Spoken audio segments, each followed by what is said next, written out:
el príncipe de los predicadores, Charles Spurgeon. Narrado por Samuel Andrés Chaparro Sandoval.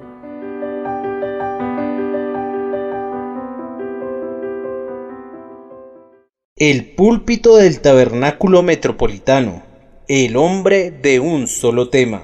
Sermón predicado el domingo 31 de octubre 1875 por Charles Haddon Spurgeon en el Tabernáculo Metropolitano, Newington. Porque me propuse no saber nada entre vosotros, sino a Jesucristo y a Él crucificado. Primera de Corintios capítulo 2, versículo 2. Pablo era un hombre de mucha determinación. Todo lo que emprendía lo llevaba a cabo con todo su corazón. Si le oías decir, yo me he propuesto, podías estar seguro de un vigoroso curso de acción. Pero una cosa hago, era siempre su lema, la unidad de su alma y una poderosa determinación eran los principales rasgos de su carácter. Había sido antes un gran opositor de Cristo y de su cruz, y había mostrado su oposición mediante feroces persecuciones. No era de sorprender que cuando se convirtió en un discípulo de este mismo Jesús al que había perseguido, lo hiciera de manera ardiente y pusiera todas sus facultades al servicio de la predicación de Cristo crucificado. Su conversión fue tan notable, tan completa y total, que es natural verlo tan lleno de energía por la verdad como antes había sido su violento enemigo. Un hombre tan íntegro como era el apóstol Pablo, tan completamente capaz de concertar todas sus fuerzas, tan enteramente entregado a la fe de Jesús, tenía que incorporarse a su causa con todo su corazón y su alma y su fuerza, dispuesto a no saber de nada más excepto de su Señor crucificado. Sin embargo, no piensen que el apóstol era un hombre al que fácilmente absorbía un solo pensamiento. Por encima de la mayoría de los hombres, Pablo era alguien que razonaba, calmado, juicioso, franco y prudente. Veía las implicaciones y las relaciones de las cosas y no daba importancia a los asuntos triviales. Tal vez aún más allá de lo que fuera perfectamente justificable, llegó a ser todo para ellos, para de todos modos salvar a algunos y, por tanto, cualquier resolución que tomara, la tomaba solo después de consultar con la sabiduría. Pablo no era un fanático del tipo que puede ser comparado a un toro que cierra sus ojos y embiste de frente, sin ver nada de lo que está a su derecha o a su izquierda. Él veía con calma, con quietud, todo lo que estaba a su alrededor, y aunque al final se lanzaba en línea recta hacia su objetivo, lo hacía con sus ojos bien abiertos, sabiendo perfectamente que lo que hacía era lo mejor y lo más sabio en favor de la causa que quería promover. Si, por ejemplo, en Corinto se hubiera requerido que su ministerio comenzara con la proclamación de la unidad de la deidad o con la reflexión filosófica acerca de las posibilidades de que Dios se encarnara, si estos hubieran sido los planes más sabios para dar a conocer el reino del Redentor, Pablo los hubiera adoptado, pero él los consideró detenidamente y, una vez que los examinó con sumo cuidado, concluyó que nada se podía conseguir con una predicación indirecta, presentando la verdad a medias. Por tanto, decidió proseguir de frente promoviendo el Evangelio mediante la proclamación del Evangelio, ya fuera que los hombres escucharan o que se abstuvieran de escuchar. Resolvió ir al grano de una vez y predicar la cruz en su desnuda simplicidad, en vez de saber muchas cosas que lo podían conducir al tema principal, no quiso saber nada en Corinto, sino a Jesucristo y a Él crucificado. Pablo pudo haber dicho: voy a tantear el terreno y educar a la gente hasta una determinada medida antes de presentar mi tema más importante. Descubrir mi verdadera intención desde el principio puede resultar como el despliegue de la red a la vista de los pájaros, lo cual no hace sino ahuyentarlos. Seré precavido y reticente y los llevaré con astucia, atrayéndolos a la búsqueda de la verdad. Pero no fue así. Evaluando completamente la situación, como un hombre prudente debe hacerlo, llega a esta decisión: que no sabrá nada entre ellos excepto a Jesucristo y a Él crucificado. Sería muy bueno que la cultura de la que escuchamos en estos días y el tan celebrado pensamiento moderno llegaran a la misma conclusión.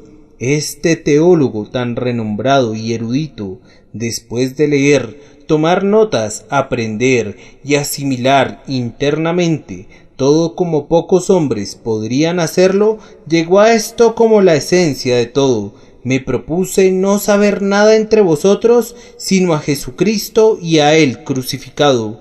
Quiera Dios que la habilidad crítica de nuestros contemporáneos y sus laboriosas invenciones los lleven a esa misma conclusión por la bendición del Espíritu Santo. Nuestra primera consideración esta mañana será: ¿cuál era ese tema que Pablo consideró con exclusión de todo lo demás cuando predicaba a la iglesia de Corinto? Ese tema era uno, aunque muy bien pudiera ser dividido en dos: era la persona y la obra de nuestro Señor Jesucristo, poniendo especial énfasis en aquella parte de su obra que siempre se enfrenta a las mayores objeciones, es decir, su sacrificio sustitutivo, su muerte redentora. Pablo predicaba a Cristo en todos sus oficios, pero daba particular importancia a Cristo crucificado. El apóstol primeramente predicaba sobre la persona de su grandioso Maestro, Jesucristo. Cuando Pablo hablaba de Jesús de Nazaret, no había ningún margen de duda. Lo presentaba como un hombre real y no un fantasma, que fue crucificado, muerto y sepultado, y que resucitó de los muertos con una existencia corporal real. Tampoco había ninguna duda acerca de su divinidad. Pablo predicaba a Jesús como el Hijo del Altísimo, como la sabiduría y el poder de Dios, en el que habita corporalmente toda la plenitud de la deidad. Al escuchar a Pablo, no existía ninguna duda que creía tanto en la divinidad como en la humanidad de nuestro Señor Jesucristo, y le rendía culto y lo adoraba como al Dios verdadero del Dios verdadero. Predicaba su persona con toda claridad de lenguaje y con amor cálido. El Cristo de Dios era todo en todo para Pablo. El apóstol hablaba igualmente con toda claridad del trabajo del Redentor, poniendo especial énfasis sobre su muerte. Horrible, decía el juicio. ¿Cómo puedes presumir acerca de un hombre que murió como un criminal y era maldito, ya que fue colgado de un madero? Decía el griego, no queremos saber más de un Dios que murió. Ya deja de hablar acerca de la resurrección. Nunca vamos a creer en semejante locura. Sin embargo, Pablo no hizo de lado estas cosas diciendo: Señores, comenzaré por contarles la vida de Cristo y la excelencia de su ejemplo, y mediante esto espero convencerlos de que había algo de divino en él, para posteriormente concluir que hizo una expiación por el pecado. Todo lo contrario, empezaba con su bendita persona y claramente lo describía según había sido enseñado por el Espíritu Santo. Y en cuanto a la crucifixión, la ponía en primer plano, dándole el lugar de prominencia. No decía: bien, por lo pronto no tocaremos el tema de su muerte, o lo consideraremos desde la perspectiva de un martirio mediante el cual él ratificó su testimonio, sino que se gloriaba en el Redentor crucificado, el Cristo muerto y sepultado, el Cristo que cargó con los pecados, el Cristo hecho maldición por nosotros, como está escrito: maldito todo el que es colgado en un madero. Este fue el tema en que se concentró en Corinto, y no tocó ningún otro. Más aún, no solamente decidió limitar su predicación a ese punto, sino que resolvió no saber de ningún otro tema. Quería excluir de su mente cualquier otro pensamiento, excepto el de Jesucristo y el crucificado. Esto debió de parecer muy poco político. Consúltenlo en una asamblea de sabios según el mundo y seguramente condenarán este enfoque imprudente. En primer lugar, este tipo de predicación alejaría a todos los judíos, estando los judíos apegados a las escrituras del Antiguo Testamento y conociendo las enseñanzas acerca del Mesías y creyendo firmemente en la unidad de la deidad. Ellos habían avanzado un buen trecho hacia la luz, y si Pablo hubiera evitado los puntos de discordia por un poco de tiempo más, no los habría acercado un poco más y así gradualmente los conduciría a la cruz. Los sabios habrían señalado la esperanza que había para los israelitas si se les trataba con discreción, y su consejo habría sido: no te pedimos que renuncies a tus sentimientos, Pablo, simplemente disfrázalos un poco de tiempo más. No digas lo que no es verdad, pero a la vez puedes decir solo parte de la verdad para no espantar a estos judíos llenos de esperanza. El apóstol no cedía ante tales políticas. No iba a ganar ni a judíos ni a gentiles diciendo verdades a medias, puesto que sabía que tales convertidos no son verdaderos. Si el hombre que está cerca del reino va a ser ahuyentado del evangelio al oír la cruda verdad, no es la responsabilidad de Pablo. Él sabe que el evangelio debe de ser a los unos olor de muerte para muerte, mientras que a los otros olor de vida para vida, y, por lo tanto, independientemente del resultado, él debía entregar su propia alma. Los resultados no le correspondían a él, sino al Señor.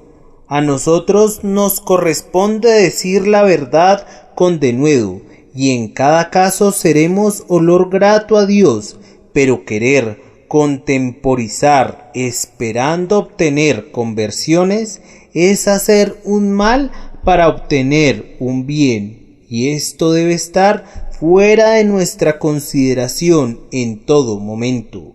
Otro diría: pero Pablo, si tú haces esto, vas a generar oposición. ¿No sabes que el Cristo crucificado es un objeto de escarnio y un reproche para todos los seres pensantes?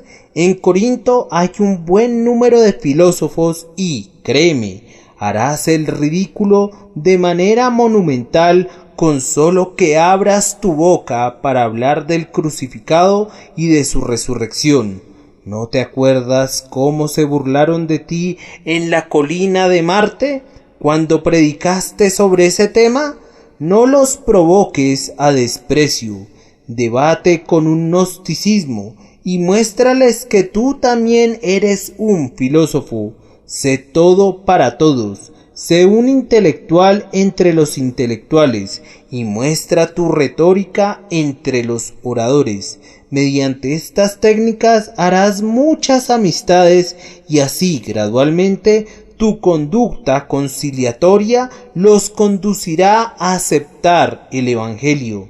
El apóstol sacude su cabeza, su pie golpea el suelo y con voz firme declara: ya lo he decidido, dice. He llegado a una conclusión. Están desperdiciando sus comentarios y su consejo en lo que a mí concierne. He decidido no saber nada en medio de los corintios, sin importar cuán cultos sean los que son gentiles allí o cuánto amen la retórica. Solo quiero saber de Jesucristo y a Él crucificado. Esa es la posición de Pablo. Es muy importante observar adicionalmente que el apóstol estaba convencido de que su tema iba a atraer de tal manera a sus oyentes que no necesitaba recurrir a la excelencia de palabras para presentarlo, ni adornarlo con sabiduría humana. Tal vez han escuchado ustedes del famoso pintor que pintó al rey Jaime I. Lo representó sentado bajo una enramada con todas las flores de la estación a su alrededor, y nadie prestó la menor atención al semblante del rey, puesto que todas las miradas eran cautivadas por la belleza de las flores. Pablo resolvió no tener flores a su alrededor, sino que el cuadro que él iba a dibujar debía ser de Cristo crucificado sin adornos, y la doctrina de la cruz con la exclusión de cualquier flor que proviniera de poetas o de filósofos. Algunos de nosotros debemos ser discretos acerca de nuestra resolución de evitar un lenguaje florido, ya que podemos ser muy poco dotados al respecto. Pero el apóstol era un hombre de poderes naturales sutiles y de amplios logros, un hombre al que no podrían despreciar los críticos de Corinto. Sin embargo, Pablo se despojó de todo ornamento para dar paso a la belleza sin adornos de la cruz. De la misma manera que él no agregaría flores, tampoco iba a ennegrecer la cruz con humo, pues hay una forma de predicar el Evangelio que lo asfixia en el ministerio y la duda, de tal manera que los hombres no pueden entenderlo. Un grupo numeroso de personas está siempre calentando y removiendo un gigantesco caldero filosófico, humeante con un denso vapor que oculta la cruz de Cristo de la manera más horrible. Ay de aquella sabiduría que oculta la sabiduría de Dios. Es la forma más culpable de locura. Algunas personas predican a Cristo de la misma manera que es representado, a veces un buque de guerra en alguna pintura. El pintor ha plasmado únicamente el humo de tal forma que te preguntas: ¿y dónde está el barco? Pues bien, si revisas con detenimiento, puedes eventualmente discernir un fragmento de la parte superior de uno de los mástiles y, tal vez, una porción de su estructura. El barco estaba allí indudablemente, pero el humo lo ocultaba. De la misma manera, Cristo puede estar en la predicación de algunos hombres, pero esta predicación se encuentra rodeada de tanta nube de pensamiento, de tan densa cortina de profundidad, de tan horrible ropaje de filosofía que te impiden ver al Señor. Pablo pintaba bajo un limpio cielo, no quería utilizar ninguna oscuridad ilustrada, decidió abandonar cualquier técnica de la oratoria cuando hablaba, no pensar con la profundidad que presumen los filósofos, sino sólo saber de Jesucristo y el crucificado, y presentarlo en su propia belleza natural, sin adornos. Prescindió de todo elemento accesorio que tendría a distraer el ojo de la mente del punto más importante, Cristo crucificado. Un experimento imprudente, diría alguien, Ah, hermanos, es el experimento de la fe, y la fe es justificada por sus hijos. Si confiamos en el simple poder de persuasión, confiamos en lo que es nacido de la carne. Si dependemos del poder de la argumentación lógica, entonces nuevamente confiamos en lo que es nacido de la razón del hombre. Si confiamos en las expresiones poéticas y en los atractivos giros del lenguaje, estamos buscando medios carnales. Pero si descansamos en la omnipotencia desnuda de un Salvador crucificado, en el poder innato de la maravillosa obra de amor que fue consumada sobre el Calvario, y creemos que el Espíritu Santo de Dios hará de esta obra el instrumento de la conversión de los hombres, el experimento no puede terminar en el fracaso. Oh queridos hermanos, qué tarea debe haber sido esta para Pablo. Él no era como algunos de nosotros que ni estamos familiarizados con la filosofía ni somos capaces en la oratoria. Él dominaba ambos campos, de tal manera que seguramente necesitaba controlarse continuamente. A veces merece verlo acosado en su mente por un pensamiento profundamente intelectual y asediado a la vez por una bella forma de expresarlo, y lo veo controlarse, poniéndose riendas él mismo y diciendo a su mente: dejaré estos profundos pensamientos a los romanos, compartiré esto con ellos en el capítulo 8 de la carta que les escribiré, pero en cuanto a estos corintios no tendrán nada sino a Cristo crucificado, puesto que son muy carnales, crudamente esclavos del talento, y se irían con la idea de que la excelente manera en que presenté la verdad constituyó su fuerza. Tendrán a Cristo solamente y solamente a Cristo. Ellos son unos niños y como tales tengo que hablarles. Ellos son unos niños en Cristo y tienen necesidad de leche y yo tengo que darles solo leche. Ellos se consideran inteligentes y cultos. Son arrogantes, altaneros, repletos de divisiones y controversias. No les diré nada excepto la historia, la vieja historia de Jesús y de su amor, y les diré esa historia con toda simpleza como a un niño chiquito. Un amor sin límites hacia sus almas hizo que enfocara su testimonio hacia el tema central de Jesús crucificado.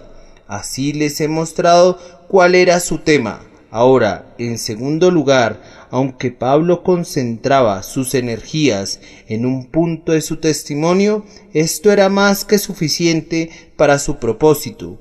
Si la meta del apóstol hubiese sido halagar a un auditorio inteligente, el tema de Cristo y el crucificado no lo habría logrado. Si de igual manera Pablo hubiera querido mostrarse como un sabio maestro naturalmente, habría buscado un tema nuevo, algo un poco más deslumbrante que la persona y la obra del Redentor.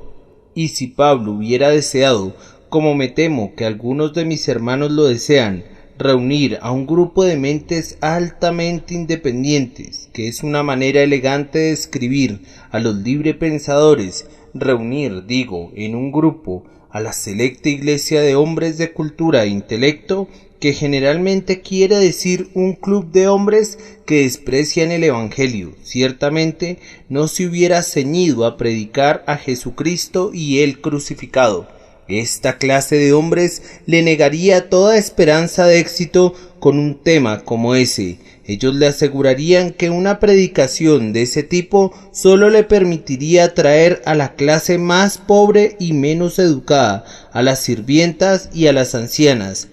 Pero Pablo no se habría desconcertado con tales observaciones, puesto que él amaba las almas de los más pobres y de los más débiles, y además él sabía que lo que había ejercido poder sobre su mente educada podía con toda certeza ejercer poder también sobre otras personas inteligentes, y así se apegó a la doctrina de la cruz, con la fe que tenía en el instrumento que podría lograr de manera efectiva su único designio con toda clase de hombres.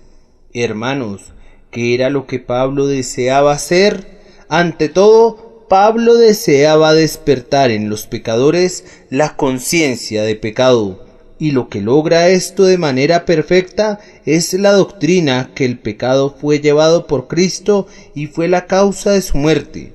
El pecador, iluminado por el Espíritu Santo, ve de inmediato que el pecado no es algo insignificante, que no puede ser perdonado sin una expiación, que conlleva un castigo que debe ser aplicado al pecador. Cuando el culpable ha visto al Hijo de Dios sangrar hasta su muerte en medio de dolores indecibles a consecuencia del pecado, ha aprendido entonces que el pecado es una carga enorme y aplastante. Si el mismo Hijo de Dios clama bajo su peso, si su agonía de muerte rasga los cielos y sacude la tierra, qué terrible mal debe de ser el pecado. ¿Qué afecto tendrá sobre mi alma si en mi propia persona estoy condenado a llevar sus consecuencias? Así argumenta de manera correcta el pecador, y así es llevado a la conciencia de su culpa. Pero Pablo también quería despertar en las mentes de los culpables esa humilde esperanza que constituye el grandioso instrumento que lleva a los hombres a Jesús. Deseaba llevarlos a la esperanza de que se puede otorgar el perdón de manera consistente con la justicia. Oh hermanos, Cristo crucificado es el único rayo de luz que puede penetrar la densa oscuridad de la desesperación, llevando el corazón arrepentido a esperar el perdón del justo juez. ¿Acaso puede dudar el pecador que ha visto a Jesús crucificado, cuando entiende que hay un perdón para cada transgresión albergado en las heridas sangrantes de Jesús? No se entiende de inmediato en su pecho la mejor clase de esperanza, y es conducido a exclamar: me levantaré, iré a mi Padre y le diré: Padre, ¿he pecado?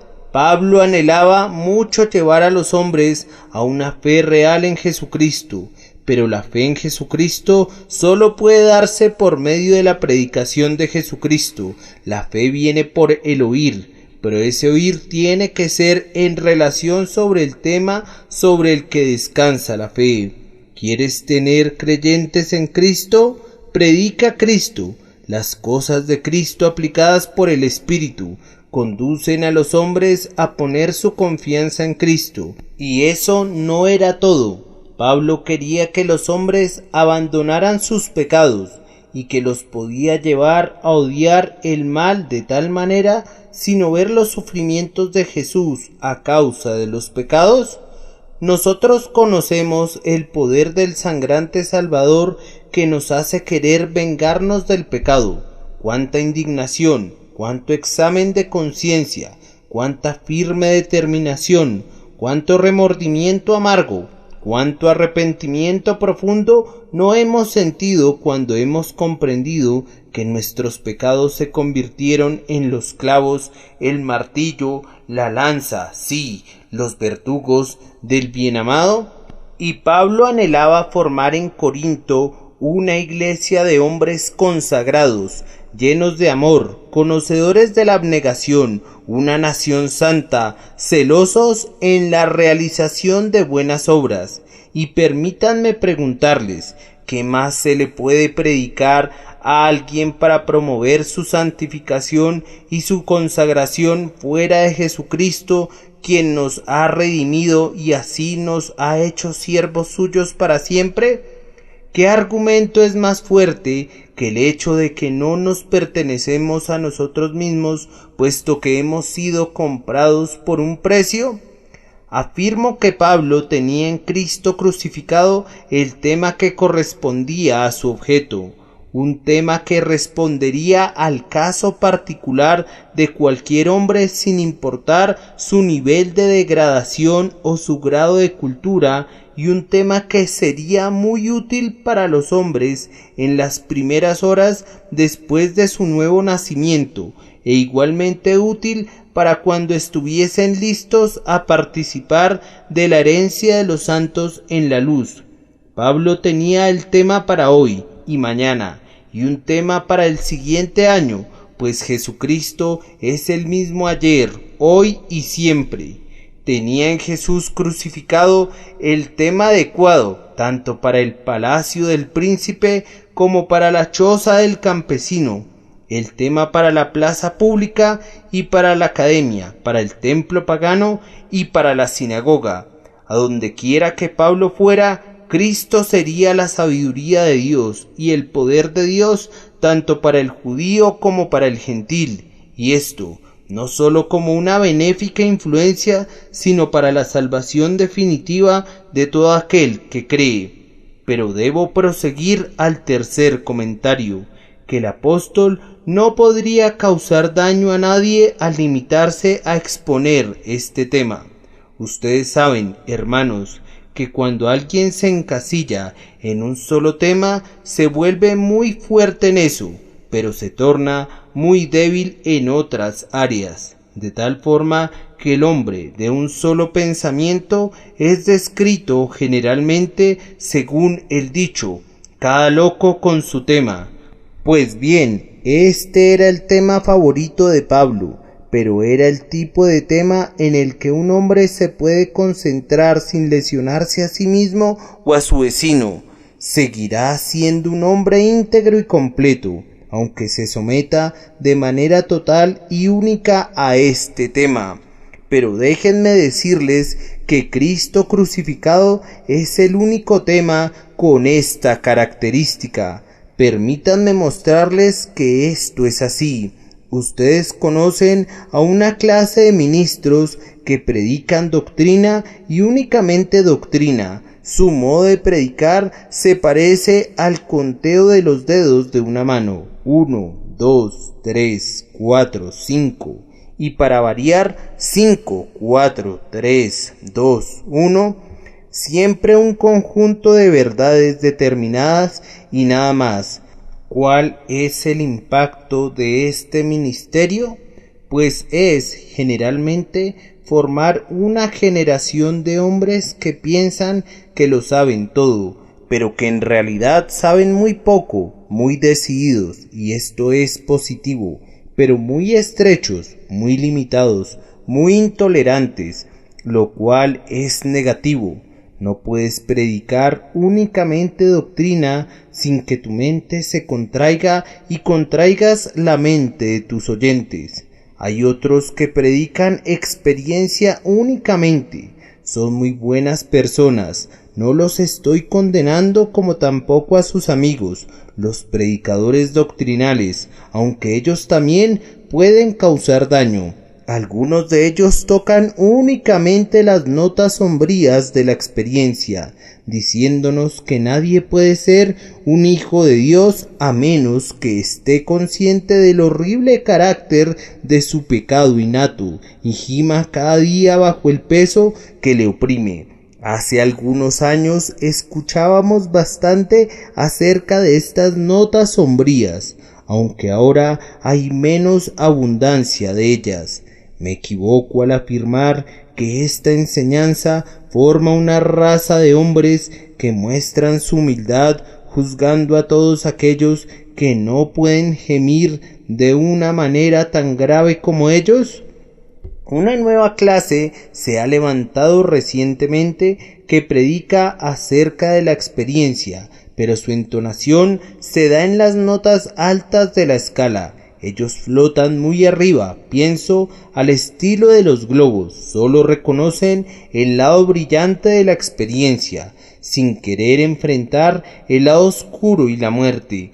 Para ellos no existe la noche, elevan sus cantos en días de perpetuo verano, han conquistado el pecado y se han ignorado a sí mismos. Bueno, eso afirman ellos, aunque nosotros no nos hubiéramos dado cuenta si no nos lo hubiesen dicho. Al contrario, nos hubiéramos imaginado que tenían una muy enriquecida idea acerca de ellos mismos y de sus logros.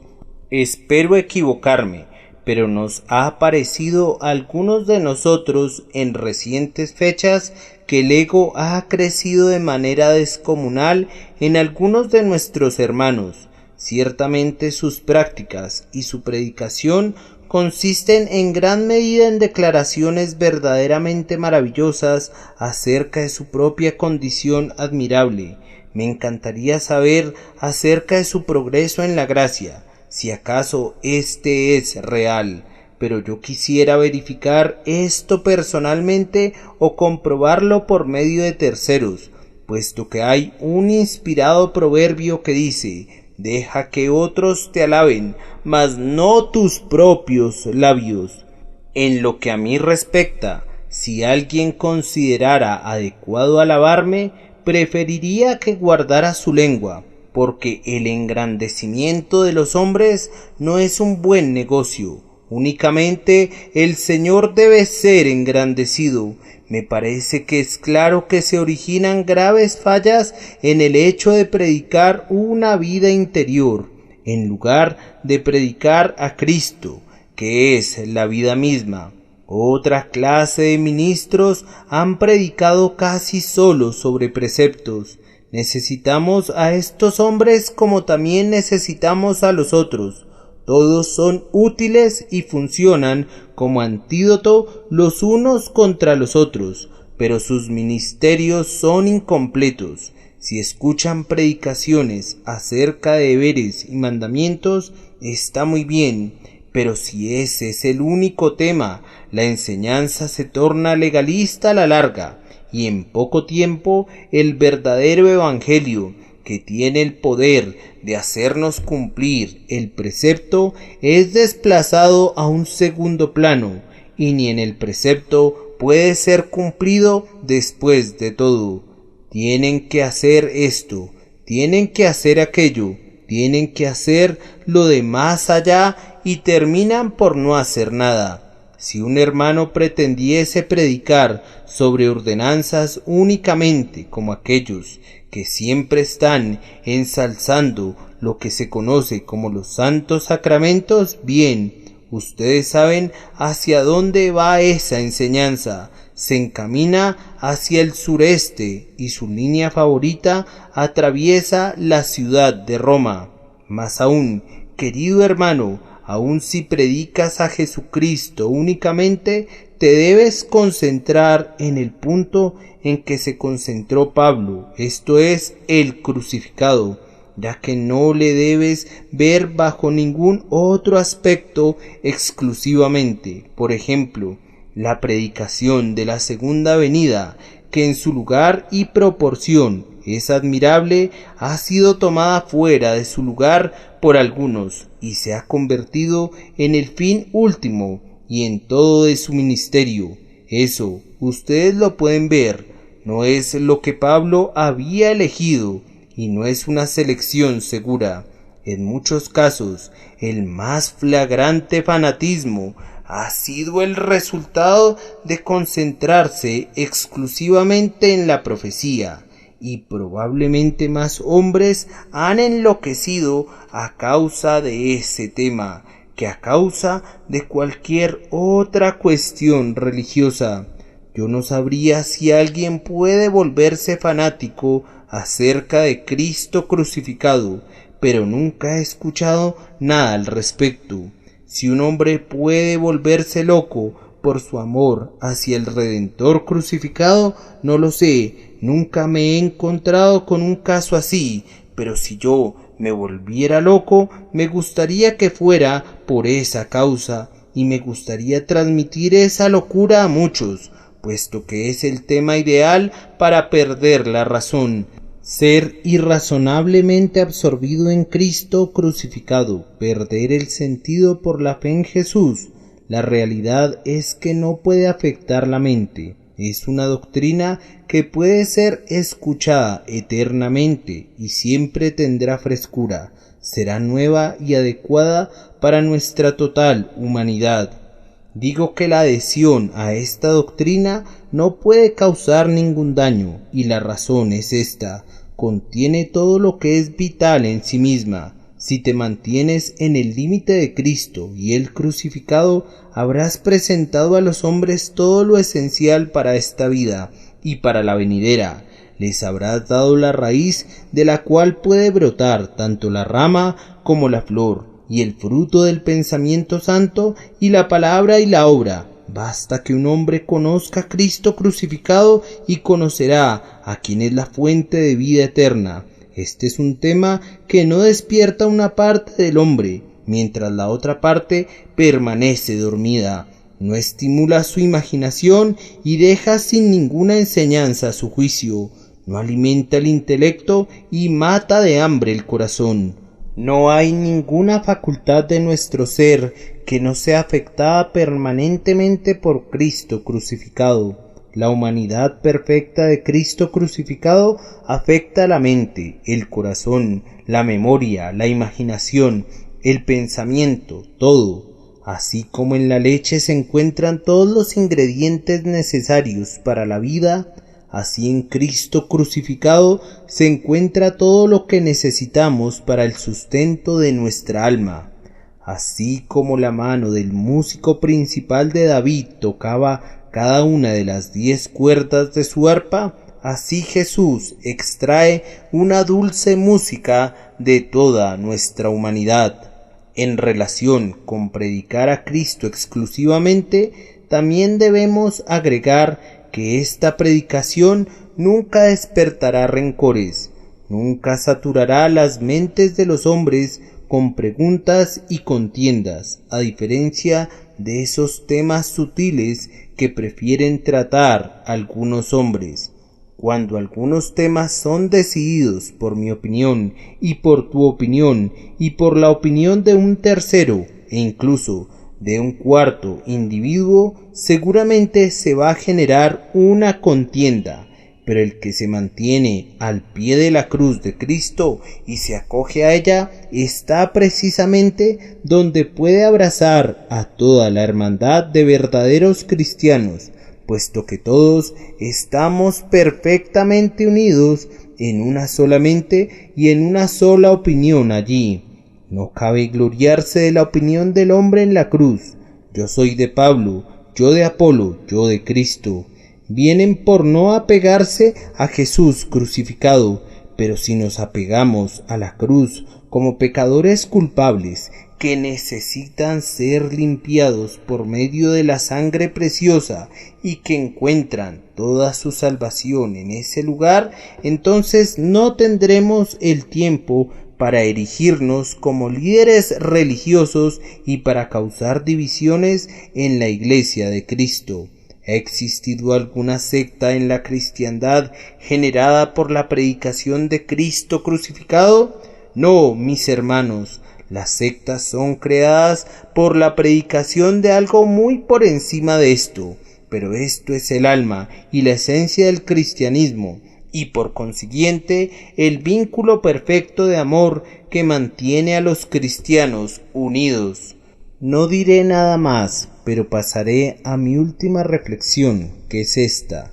Debido a que Pablo hizo de este su único tema cuando estaba en Corinto, y no hizo ningún daño a nadie con este único tema, cosa que no podemos afirmar de ningún otro tema, les recomiendo que todos nosotros hagamos de este tema el centro de nuestros pensamientos, de nuestra predicación y de nuestros esfuerzos. Hombres y mujeres inconversos, a ustedes me dirijo en primer lugar. No tengo nada más que predicar para ustedes que a Jesucristo y a Él crucificado. Pablo sabía que habían grandes pecadores en Corinto, ya que era costumbre en el mundo de entonces llamar a un hombre licencioso un corintio. Ellos eran un pueblo que llevaban la depravación y la lascivia a sus máximos excesos posibles y, sin embargo, en medio de ellos Pablo no sabía de nada excepto de Cristo y Él crucificado, ya que todo lo que el pecador más grande puede necesitar se encuentra allí. No tienes nada en ti, pecador, y no tienes necesidad de nada que lleves a Jesús. Me dices que no sabes nada acerca de las profundas doctrinas del Evangelio. No las necesitas conocer al momento de venir a Cristo. La única cosa que debes conocer es esta, que Jesucristo, el Hijo de Dios, vino al mundo para salvar a los pecadores, y cualquiera que crea en Él no perecerá, sino que vivirá eternamente.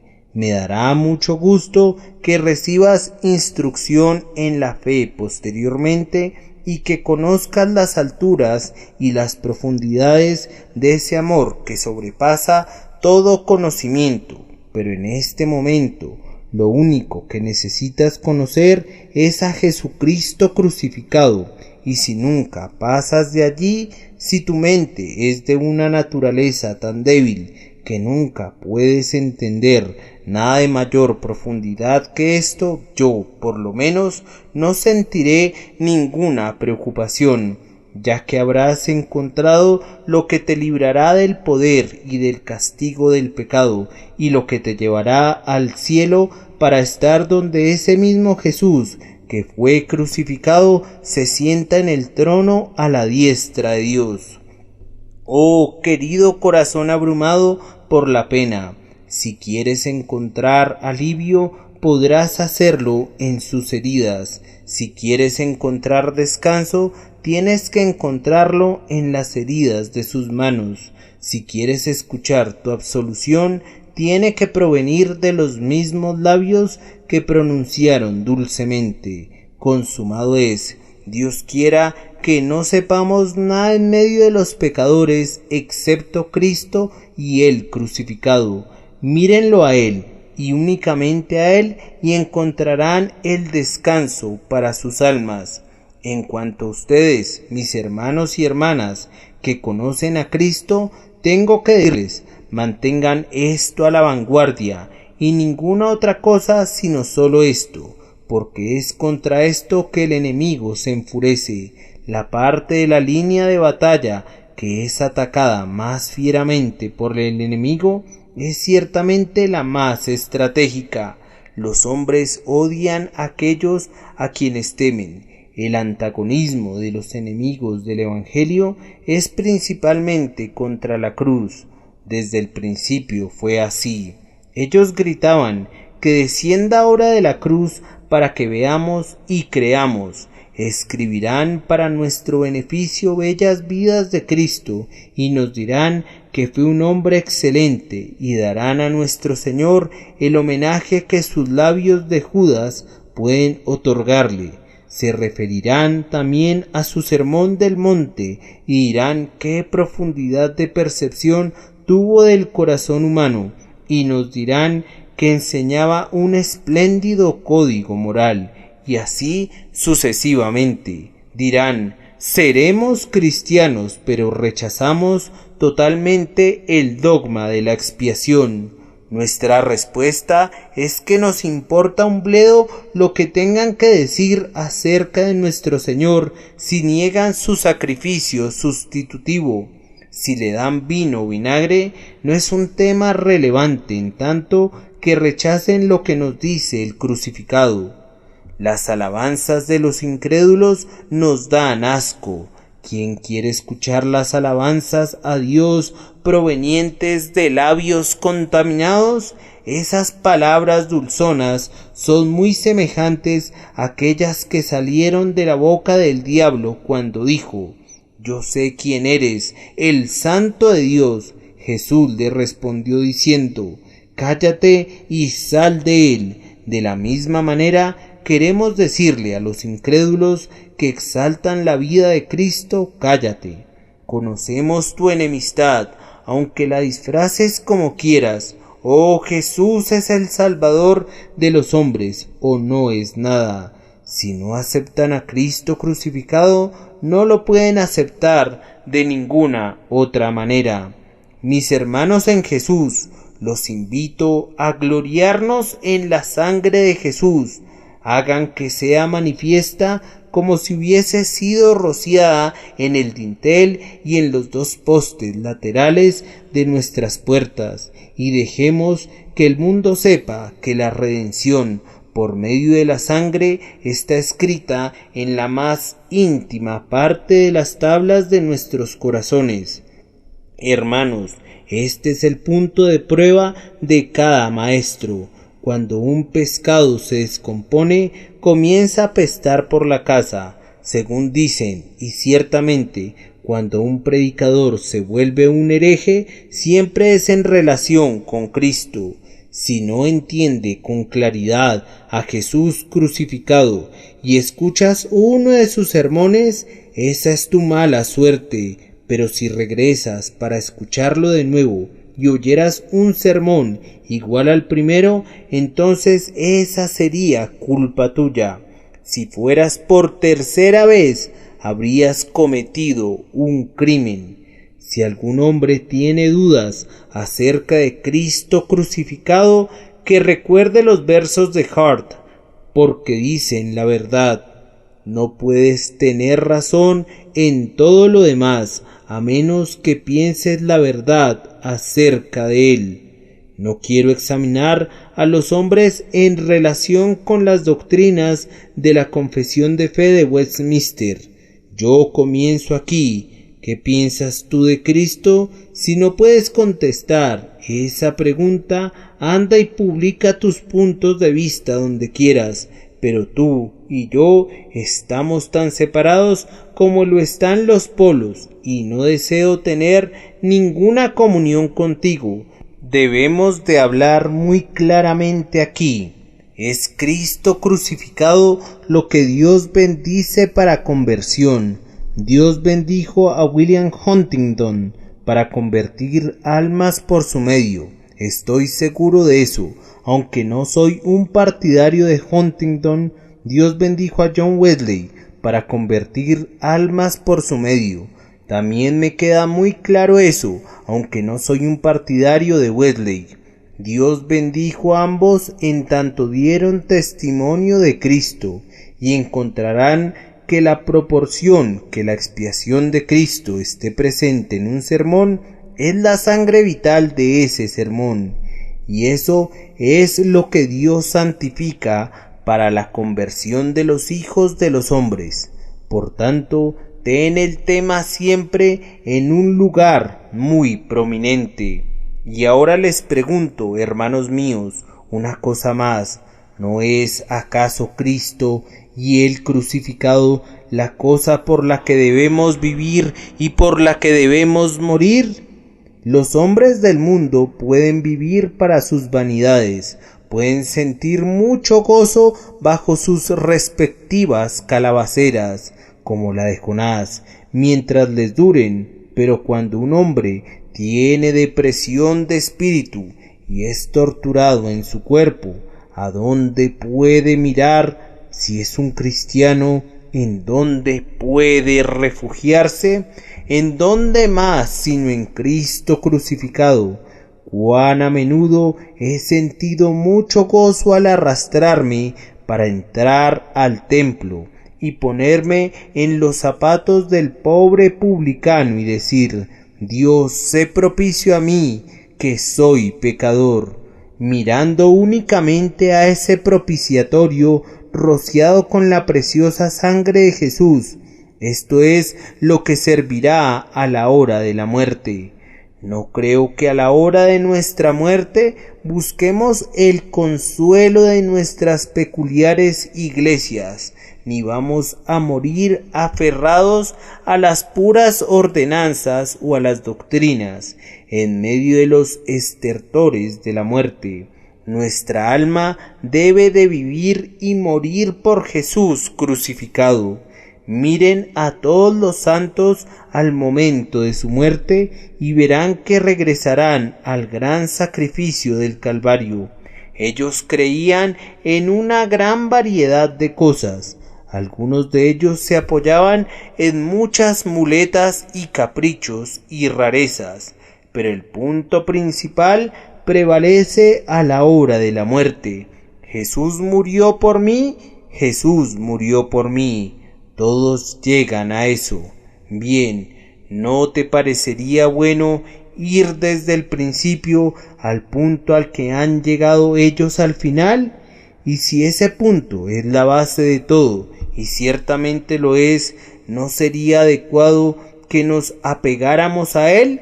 Mientras algunos se glorían en esto y otros se glorían en aquello, y algunos tienen una forma de culto y otros otra forma, nosotros digamos, pero lejos esté de mí el gloriarme, sino en la cruz de nuestro Señor Jesucristo, por medio de quien el mundo me ha sido crucificado a mí y yo al mundo. Hermanos, les recomiendo que hagan cada vez más prominente la cruz de Cristo, porque es lo que nos dará más cohesión y nos mantendrá en una bendita unidad. No todos podemos entender esas verdades sutiles que dependen tanto de bonitas variaciones y esas sutilezas de significado en el griego que sólo los críticos pueden descubrir. Si buscas estas bellezas, hermano, entonces debes de olvidarte de muchos de nosotros, pobres tontos, porque no podemos correr tras ellas y sólo nos confundirás. Sé que tienes ese delicado concepto bellamente fijado en tu mente y lo tienes en muy alta estima, y no me sorprende, ya que te ha costado mucha reflexión y muestra tu poder de discernimiento. Al mismo tiempo, ¿no crees que debes de bajar al nivel de algunos de nosotros que nunca podremos alcanzar esos temas intrincados mientras vivamos? Algunos de nuestros cerebros son ordinarios. Tenemos que ganar nuestro pan y relacionarnos con gente ordinaria. Sabemos que 2 por 2 hacen 4, pero no estamos familiarizados con los principios tan escondidos y ocultos en la alta filosofía a la que pueden ustedes estar subidos. Yo no sé mucho de eso. Yo no me remonto a esas alturas y nunca subiré allí con ustedes. Por lo tanto, ¿no sería mejor, por la unidad de la fe, que dejaran estos temas de lado, que practicaran más la amistad en casa, que mostraran más amor hacia sus colegas cristianos y que se aplicaran un poco más hacia los deberes de naturaleza más común? Solo les haría un gran bien y haría un poco más visible su humildad si se quedaran allá abajo con Jesucristo y Él crucificado. Personalmente puedo saber muchas cosas, especialmente yo podría hacerlo, ya que todo el mundo trata de enseñarme algo. Recibo carretadas de consejos. Uno me jala de esta oreja y el otro me jala de la otra. Bien, yo podría saber mucho, pero me doy cuenta de que tendría que dejar a algunos de ustedes atrás si quisiera ir tras esas cosas, y los amo demasiado para hacer eso. Tengo la determinación de no saber nada entre ustedes excepto a Jesucristo y Él crucificado. A cualquier hombre que se sujete a eso le diré: dame tu mano, mi hermano. Jesús la lavó con su sangre, de la misma manera que lavó la mía. Ven, hermano, y miremos juntos la misma cruz. ¿Qué piensas de ella? Hay una lágrima en tu ojo y hay una lágrima en el mío, pero nuestros rostros se sonrojan de gozo a causa del profundo amor que clavó a Jesús allí. ¿Qué haremos con esta cruz frente a nosotros? Mi hermano dice: yo me iré a ganar almas. Le respondo: yo también. Mi hermano dice: yo tengo una forma de hablar. Y yo le contesto: yo tengo otra manera, pues nuestros dones son diferentes, pero nunca chocaremos. ya que serviremos a un solo Señor y a un solo Dios, y no seremos divididos, ni en este mundo presente, ni en el venidero. Dejen que Apolo diga lo que quiera, o Pablo o Pedro, y aprenderemos de todos ellos. Nos dará mucho gusto hacerlo, pero, de todos modos, no nos moveremos de la cruz, sino que estaremos muy firmes allí, ya que Jesús es el primero y el último, el Alfa y la Omega. Amén.